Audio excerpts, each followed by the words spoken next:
د کہانی شروعات د ویل شو نومې د بزنس مین نه کیږي کوم چې خپل خاندان سره د چټن د ترورو د پاره د سپین پاړخ باندې را روانو هڅه کله د ریپورت خو لرور سي نو غلطه کې دغه استقبال دغه پلان مارټن وکي مارټن د پېښې په لحاظ سره یو سنگرو او د خپل زوی د ویل سره تعلق لغونته هم خنو خو د باوجود پیروزه دوانه د سمندر پاړخ باندې روان شي د پاره چې په کشته کې چرته غټ چکر ولګو په لار کې د مارټن چې کله خپل د پام شنو په ورته لګي چې دی خو مسلسل په خپل موبایل کې مصروفه دي او په دې چکر کې لګونته هم دلچسپي نشته د چکر سمندر غاړه لورسي نو غلطه کې د ویل مور د خور لیز او باقي خاندان خلک د سخت خوشاله شي کله چې شپه په وخت کې د روټي خولو ټیم راشي نو غلطه کې ویل بیا هم په خپل موبایل کې مصروفه د کمپنی دوه سره چې مارټن له غوسه ورشي خو خپل غوسه را قابو کی په سبا باندې مارټن خپل پوره خاندان په خپل کشته کې په سمندر کې د چکر د پاره روان کی هو غلطه کې هم ویل مسلسل د خپل موبایل سر نوچتای چې داغه د دې لاپروايي د وجې داغه د خور د خزه سر خوک شي چې د پرې دوه سره مارټن له تر دې حد پورې غوسه ورشي چې د زوی موبایل راخ کی او سمندر ته ولو غورځي پر سره ویل دومره پریشان شي چې په پلار باندې کشته سیټ تکي او د خار پاړخ باندې روان شي د پاره چې د غوسه مې لګه کم شي بل خو مارټن ته پته ولګي چې بلغون ته کشته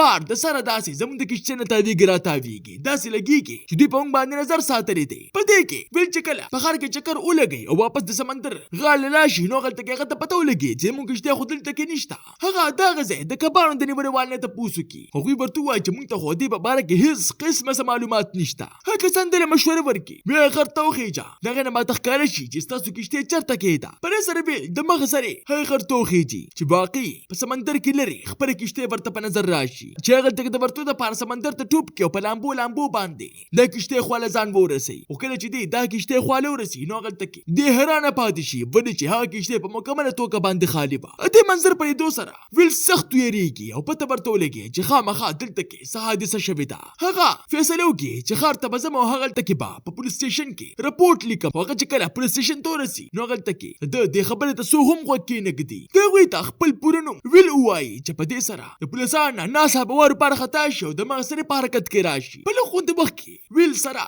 د پولیسانو هغه ځای ته ورسي چرته کې چې کشته ولاړه با هلته کې پورسه دوه سره ویل ویني چې یو کس د سمندر غاړه ته ولاړ دی زما انتظار کوي چې دې پر دوه سره هغه ته احساس وشي چې خامخا دلته کې سجبه غونته کې واقعیا شوې ده چې په دې سره هغه د موقع په مناوي دوه سره د پولیس باغ اختیار کی پولیس هم باغ په شاته را روان شو خیر هغه ویل گیر کی خو په دې وخت کې دغه پلان مارټن دغه تکي راشي او د پولیس د بخرو نه پس سره د خپل زوی د غزینه باغ اختیار کی پلان کې مارټن خپل زوی ویلتا خپل راس کولو کی چې پس سره دغه سترګې کولو پاتې شي مارټن هغه ته وایي وزه سه عام سنگر نه ما بلکې زه په خفیه طریقې سره د سی آی ای د پاره کار کوم یعنی زه ایجنټ ما او زه دا کار سره اوس نه کوم بلکې د شلو کالو راځي ما سره په دې وخت کې د سی آی ای او ډیر خفیه سوټ کیس دی په کم کې چې د حد سیفا خفیه معلومات موجود دي او هم دا وجه ده چې سی آی ای ټول دشمنان په ما پسې شوي دي او زموږ ټول خاندان یې اغوا کا په دې وخت کې مارټن ته د کیرک نومې د وی خزرنګ راشي او هغه د ملاقات د پاره غواړي هغه ته کې ته نه مخکې مارټن خپل زی خپل خفیه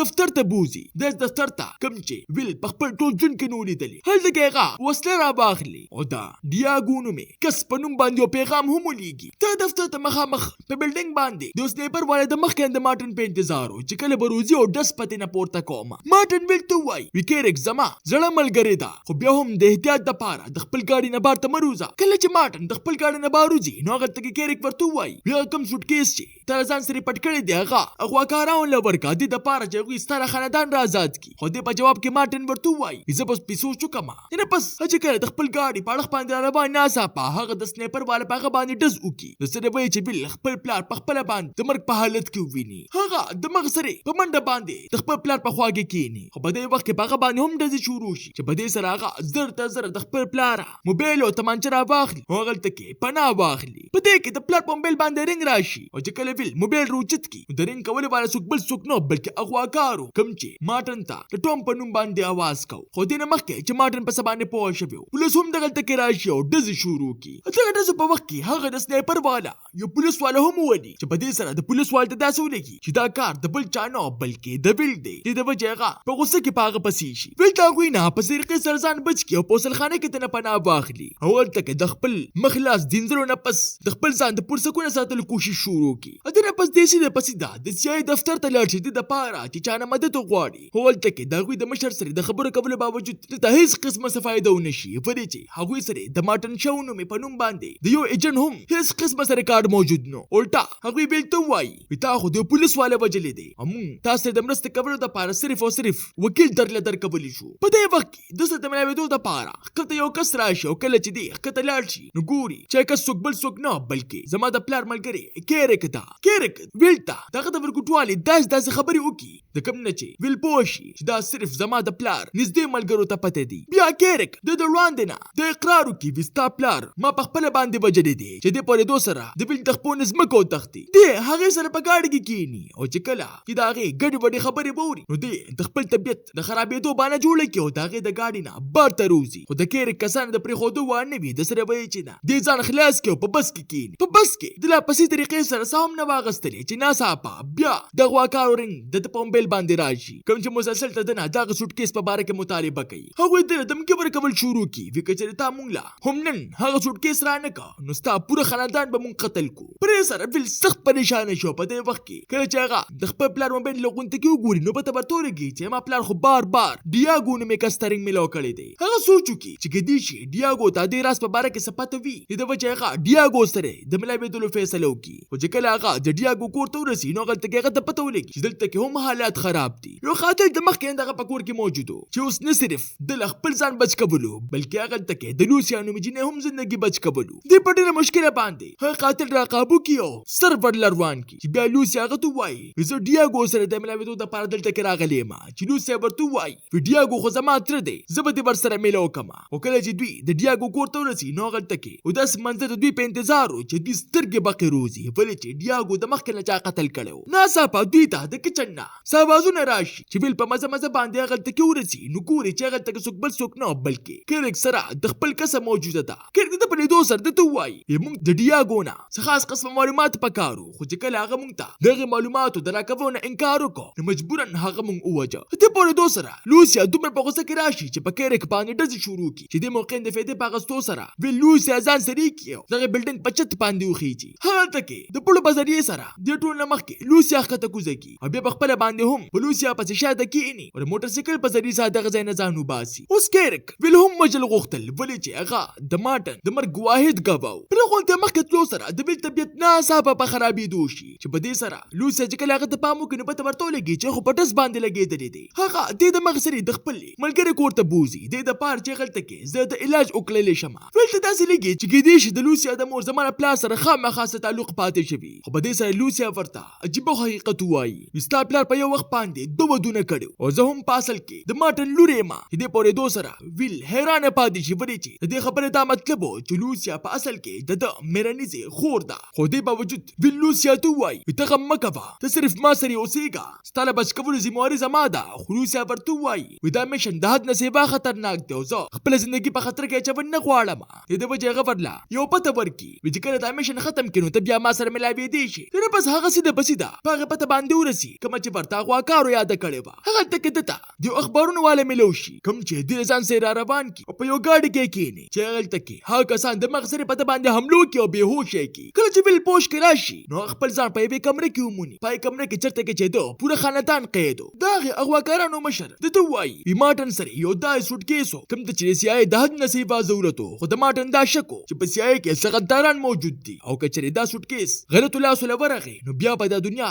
د تباه کولو نه څوک هم نشي بچ کولی چې کیرک هغه غدار وخته او هغه سوټکیس یې پټ کړه هغه غواکار بېلته ووایي هغه سوټکیس موږ له راوړه او د هغې په بدل کې به موږ ستا له خاندان را ازاد کړو او د دې نه پس ویل هغوی د ګاډي نه وغورځوي او د سړک په غاړه باندې پرېږدي ویل سیده په سیده یو کلب ته لاړ شي چېرته کې چې د سره لوسیا د ملاوېدو واله وه هلته کې دی لوسیا ته ووایي ما له ستا مرسته پکار ده دې دپاره چې موږ کیرک ګیره کړو چې لوسیا د ده د مرستې لپاره خپل ملګري هم دغلته کې راغواړي ویل یو منصوبه جوړه کړي وی زه به په دې کلب کې خپل کارډ استعمالوم دې د وجې چې کیرک په ما پسې هم دلته کې راشي او چې کله دلته کې په ما پسې راله موږ به یې ګرفتاره کړو او هغه سوټکیس په تېنه په زوره باندې واخلو د منصوبې مطابق کله چې بل په کلب کې خپل کارډ استعمال کړي نو په لږ غونتې وخت کې واقعي د کیرک بدماشان دغلته کې راشي او هغوی په دوی باندې حمله وکړي خو بل د هغه ملګري د مخکې نه تیار وو او د لږې مختصرې جګړې نه پس دوی اخر د کیرک خاص کس ګیر کړي چې دې نه پس هغوی د هغه نه معلومات روباسل شروع کړي او هغه دومره کلک ظالم و چې په خبره هم د خولې نه رونه باسي پرې سره بل پوه شي چې دوی مونږ ته داسې د حل د ویلو نه دی د وجې خپلو کسانو ته ووایي وي دې پرېږدی وایي چې هغه ته را پته وه چې دوی به د ازادېدو نه پس خامخا د کیرک خوا له ځي او واقعي هم دغسې وشي دوی هغه په شاته روان شي چې اخر هغه ځای ته ورسي چېرته کې چې کیرک هغه سوټکیس د خرڅولو والو ویل په مزه باندې په کیرک پسې روان شي او لوسیا په ګاډي کې ناسته وي. په دې وخت کې روسیایي کسان هم دغلته کې راورسي او وی په زوره باندې لوسیا ګیره کی. په دې کې هغه وکړ د ویل نه هم د سوټکیس مطالبه شروع کی چې په دې وخت کې دغه دوه په منځ کې چیغې شروع شي چې دغه شورا کیرک خبردار شي. ناڅاپه کیرک مخامخ کسانو باندې ډزې شروع کی ولې چې هغه دا غوښتل چې زه په طریقې سره درې سوټکیس دغه ځای نه وتښتمه. اوس د څلور واړو اړخونو ډزې شروع وي چې ویل په جګړه کې لوسیا بچ کی. خو په دې وخت کې کیرک هم سره د سوټکیس په تښتېدو کې کامیاب شي خو ویلې د پرېښودو وانه وي او هغه ورپسې هم شاته روان شي. تښتېدو په وخت کې ویل هغې سره بل ځل ګاډي وجنګوي. هغه دودرېدو والا نه وه، هغه دومره حاضر دماغه وه چې بل ګاډي له داسې دوکه ورکړه چې په مارکېټ باندې وروسته او بیا یې د خلکو د رولو دپاره په عامو خلکو باندې ډزې شروع کړې چې ډېر زر دغه دواړو په منځ کې داسې مقابله شروع شي چې د بل ګاډي الټه شي. په زخمي حالت کې کله چې هغه بل وویني نو کیرک ورپسې په زوره په خندا شي او ورته ووایي ما ته مخکې نه پته وه چې ته ما نه چېرې هم دا سوټکیس نشې اخیستلی او نه ته زما نه خپل خاندان بچ کولی شو چې کله په هغه باندې دا ډز کولو والا به ناڅاپه په کیرک باندې څوک ډز وکړي چې د هغې د مرګ نه پس ده ته پته ولګي چې هغه څوک بل څوک نه بلکې د سیايي ایجنټانو. هغوی په دې وخت کې هغه سوټکیس په خپلې قبضه کې واخلي او دې نه پس د هغې اغواکارانو یعنې د سیايي مشر د خپل خاندان خواله بوځي او ورته ووایي وي مارټن واقعي یو بهادر او تکړه ایجنټ و او زموږ اوس هم دغه دپاره په خپل زړه کې ډېر عزت دی او ستا له بهادرۍ نه هم دا صفا پته لګېږي چې ته واقعي د مارټن زوی. دې نه پس د خپل ټول خاندان د لوسیا خواله بوځي کومه چې په دې وخت کې په هسپتال کې وه او چې کله هغه د هسپتال روزي نو د هسپتال نه بار د سیايي مشر د خواله راشي او دله د څه کاغذونو د ورکولو نه پس ورته ووایي وي که چېرې ته غواړې د خپل پلار په ځای باندې په سیايي کې شاملېدی شي خو ویل